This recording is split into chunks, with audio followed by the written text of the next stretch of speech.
Welcome back everyone, it's time to go deep. And guys, Oda just dropped the entire Earth and universe with this double spread. Ah shit, here we go again. But most importantly, One Piece chapter 1042 revealed something big. I'm talking humongous, because everything you knew about Luffy's devil fruit is a lie! We have been hoodwinked, bamboozled, led astray, run amok, and flat out deceived. Seriously, Luffy's devil fruit is not what we think it is. All this time, we, including Luffy himself, believed he had the gomu rubber fruit, but we were all deceived. And one statement from Big Papa Kaido literally confirmed all our doubts. バンジガムはガムとゴム両方の性質を併せ持つ Luffy has been secretly a mythical Zoan devil fruit user all along. The foreshadowing Oda had set into motion is coming into fruition. Right from the very beginning, the moment Luffy ate the devil fruit to the small hints Oda sprinkled through his story. Like Vegapunk's illustration of the so-called gomu no mi and showing it combined with the inanimate object of a missile. It literally became a gorilla holding two of these rockets behind itself. Like what? And this banger of an arc, Wano literally has been preparing us for the final reveal. You think Oda just coincidentally revealed Shanks stealing the gomu no mi from the government, which CP0 was supposed to deliver directly to the higher ups? You think the information about Sun God Nika and Joy Boy has been plastered throughout this arc was just a coincidence? No! Oda was mapping out everything. Chapter 1041 showcasing the change in the government's plan to kill Luffy also added to this notion. The notion that Luffy's devil fruit is the same legendary fruit that the 5 elders were referring to in chapter 1037. So you know what we're gonna do today? That's right guys, of course with chapter 1042 we will be breaking down what exactly this legendary fruit is.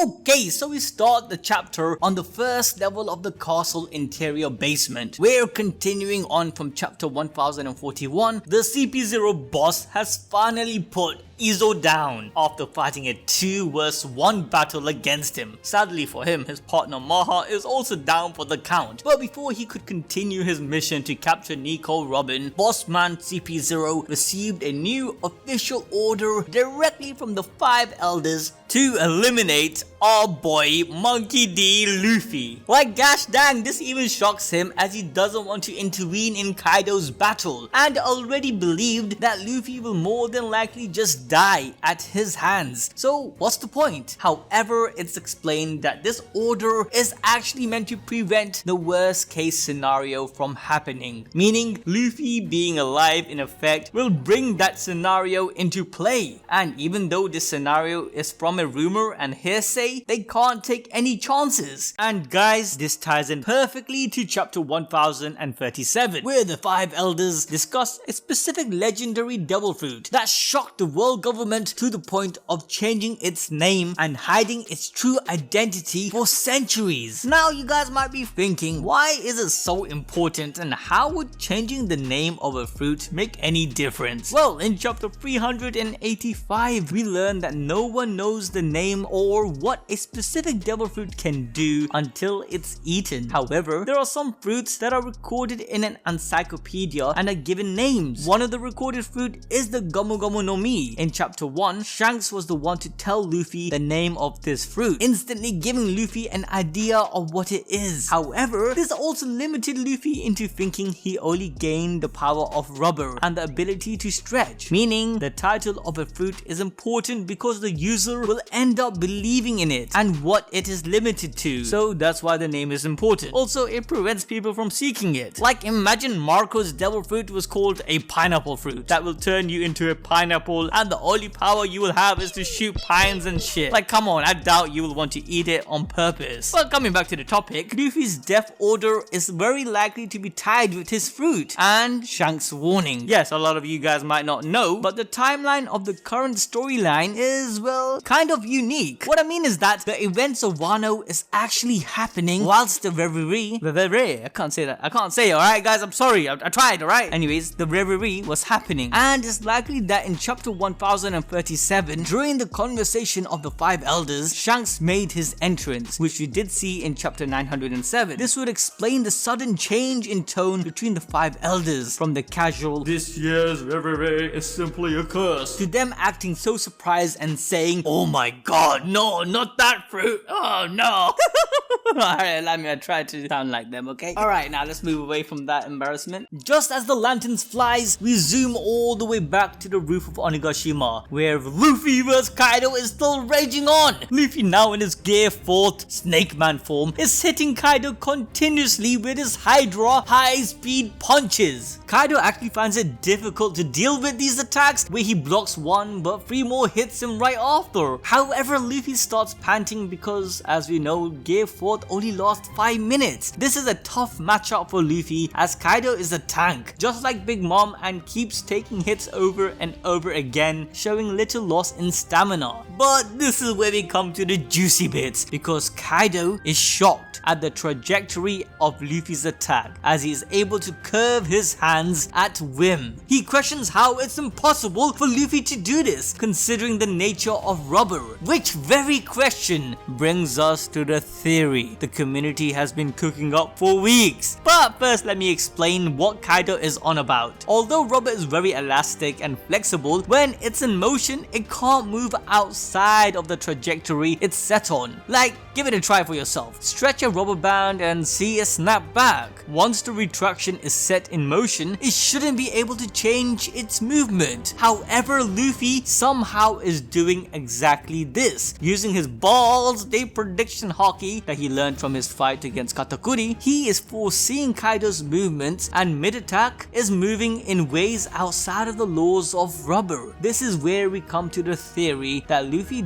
doesn't have the Gomu Gomu no Mi fruit. Rather, it's something far greater. A divine wisdom king, Mythical Zoan devil fruit. Yes guys, this theory has been pointed out and elaborated throughout the community, and a redditor by the name of the Biggest Wheel did a good take on this, where they even explain the prevalence of how Oda utilizes Buddhism in his story. This is even pointed out by Hyogoro in chapter 990, who states that Luffy's Gear 4th resembles Mayo, a wisdom king guardian deity. Wano takes huge inspiration from Japan, from our own world, along with their culture, and in chapter 993, we see a deity float balloon the people of Wano made, which does in fact resembles Luffy's Gear 4th. However, unlike Enel, who purposely saw himself as a deity and even conjured a form of one, as we see in chapter 298, Luffy's form isn't him intending to become one. Rather, it's more like the other way round, as his progression and evolution with the story is pulling him into a fated destiny, where Luffy ate a fruit which was once eaten by a legend. This legend left a huge impression, formulating stories and even theologies within the One Piece world. This legend was none other than Sun God Nika and Joy Boy. Yes guys, the reason the 5 elders didn't even know about this fruit was because it predated their time. Maybe during the time of Imu, because I do believe Imu is pretty much immortal. As in their own words, the 5 elders mentioned it's only a legend now even to them, and it has not been awakened for centuries. And all this time, Luffy unknowingly has been unlocking the potential of this Wisdom King fruit, and we believe the type of Wisdom King this fruit is could be related to the Monkey King, Son Wokong. Our good friend Ohara actually did an extensive video covering this theory, so if you want a detailed explanation of it, then make sure to check it out. But the Monkey King and Journey to the West are clearly a huge influence on the One Piece series. For instance, devil fruits are directly analogous to divine peaches, granting special powers. Luffy and Son Wukong have a lot in common, which is why so many theorists base their prediction on what happens in that story. According to the legend, Son Wukong was a monkey who fought back against the heavens, but not before before, the Buddha imprisoned him in a mountain. 500 years later, he went on a long journey to attain enlightenment. Sound familiar? Well, think of it like this. Joy Boy going on his own journey through Luffy completing his mission from 800 years ago. The heavens in the One Piece series is represented by the celestial dragons and the New World Order of the world government. And even the Buddha Devil Fruit was given to the Fleet Admiral Sengoku, who at one point was the enforcer for the world government. Regardless, according to this theory, Luffy's fruit allows him to utilize all of this Monkey King's ability. Like how Marco and Kaido uses their fruit, Luffy should be able to do much more. One of the abilities this fruit gives is to stretch like Wukong's staff, but it's not limited to it. This would also explain some of Luffy's moves we originally thought was because of the friction with his rubber, like Red Hawk's fire. This could be the reason why. Even then, the gears are kind of like Chopper's Zoan point system as well, like there are so many other points. The elders even mentioned that this fruit has not awakened for centuries, and likely one of the last times it did awaken was in Joy Boy's time. This is what gave the ancient kingdom great power. Well, at least one of it. If Sun God Nika came after Joy Boy and isn't Joy Boy himself, he might have also eaten this fruit. I believe that Shanks knew exactly what this fruit could do and how it holds the power to change the world. That's why he stole it. However, when Luffy ate the fruit and Shanks saw that the Will of Roger is in him, he believed Luffy would change the world, and once Luffy entered into the new world, he knew the time was near. So Shanks warned the elders. In an SBS, Oda even mentioned how a certain professor, which we all know, is going to be Dr. Vegapunk, will later explain more about the devil fruits. But this information means that Vegapunk likely knows the truth about the Gomu Gomu no Mi, and the reason why we see the Gomu Gomu no Mi in his illustration is his way of showing this intel. Again, it's not coincidence that this fruit being merged with a missile brings an outcome of a monkey with rockets. So far, only Zoan fruits are shown to be able to merge with inanimate objects. Zoan fruits usually represents biological life from different creatures imaginable. Vegapunk draws a gorilla as the outcome, showcases the fruit's innate association to the type of creature it represents. If you guys want a more detailed video on this theory and a full explanation of all the foreshadowings, then get this video over 20,000 likes and make sure to hit that notification bell so you don't miss out. Alright, Yusuf, enough about Luffy and his devil fruit. We need to finish the chapter review. That's why people are here. Alright, so moving back to the chapter where Kaido, despite getting punched by so many of Luffy's attacks, is still confident and screams out, "Hey, stop it, it hurts!"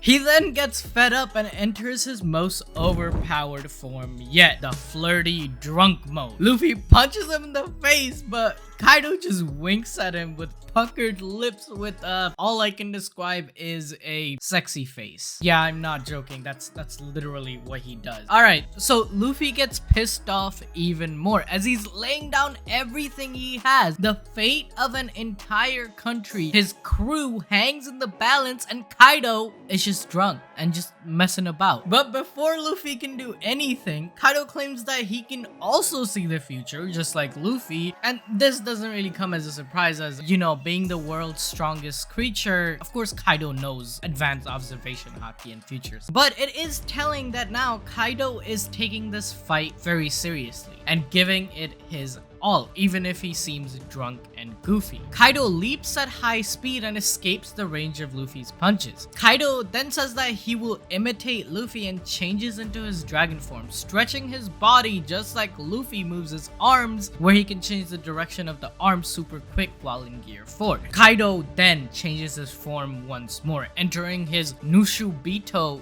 Jugo, or the stealing drunk mode. I feel like he just made that name up, mocking Luffy's Gear 4 attack. But Kaido bites Luffy, straight up clutching him in mid-air while Luffy is screaming in pain that Kaido is about to eat him. He punches Kaido while inside the mouth, trying to get released, but Kaido doesn't even care. He looks down on Onigashima from a considerable height and opens his mouth, shooting out a Boro breath point blank as Luffy is still falling from his mouth. The attack pierces through the entire island of Onigashima and the castle, creating a giant hole through the life floor, going between Yamato and Momo, who are at the bottom of the island. As the beam exits Onigashima, Luffy escapes from it, quickly turning into Boundman. He flies back to the rooftop and gets even more annoyed at Kaido, while Kaido greets him going, "Whoa, no, you've come back for more, I see." Oh. Luffy is worried his Gear 4 will run out, as this is the final one he can do. Kaido leaps to bite Luffy once more, but this time Luffy dodges and flies away from him. Kaido recognizes that Luffy's condition is worse than he expected, but Luffy claps back, saying that as long as Kaido is there, the people of Wano can't even drink water. Luffy prepares to fire his next punch when Kaido just starts laughing, saying he doesn't care what side Luffy is on. People of Wano are used to losing. Wano Kuni is filled with pacifists who are weakened by honor. Honorable death is the loser's way, just an excuse for failure. That's pretty ironic coming from Kaido, as he has been longing for a great war where he can die like Whitebeard. If he has been winning all his life and got to the position of the strongest creature, never taking a single L, then why is he drinking and crying all the time? Why does he show suicidal tendencies? If, by Kaido's logic, he was the winner against Oden and the people of Wano. The reason he won was because the samurai were weak, and Oden was weak to believe in Kaido and Orochi's word for 6 years. But Oden died with a smile, Roger too. Even Whitebeard died standing up, but all Kaido can do is try and drink himself out of depression.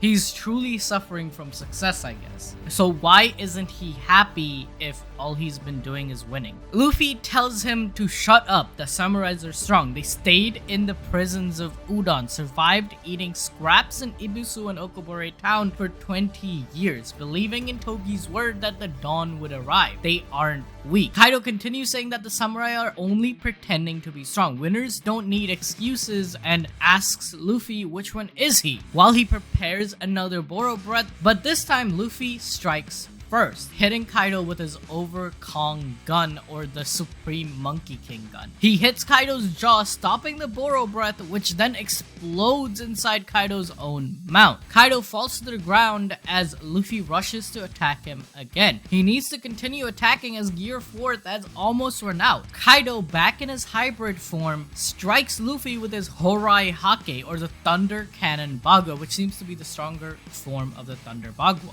Luffy collapses to the ground with his eyes blank, just like they were in chapter 912 when Luffy first faced off against Kaido. As he begins to release steam from his mouth, signaling the depletion of Gear 4, he wakes up and covers his mouth, preventing the end of Gear 4. Luffy's eyes are now spiraling when Kaido enters his killing spree drunk mode, preparing his final attack of this fight. Luffy also gets up and prepares to attack once more. They both charge their final attack. Luffy says that he only has one more attack left, and if he can't beat Kaido with the next shot, he will be the one to lose. As they both yell out their attacks, the CP0 boss runs to the area of the fight and jumps onto Luffy, grabbing the arm Luffy is meant to strike Kaido with.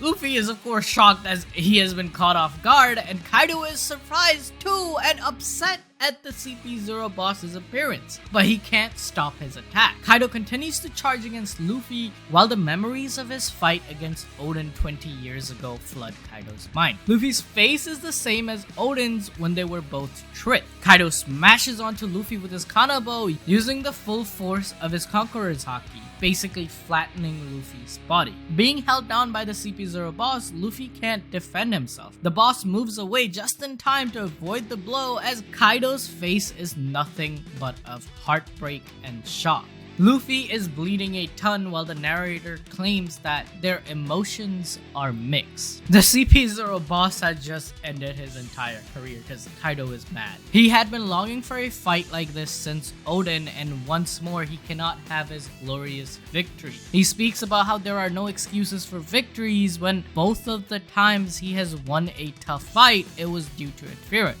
But if you guys want to know more characters who can probably beat Kaido with zero excuses for victories, then check out our video on the strongest character in One Piece who we know nothing about.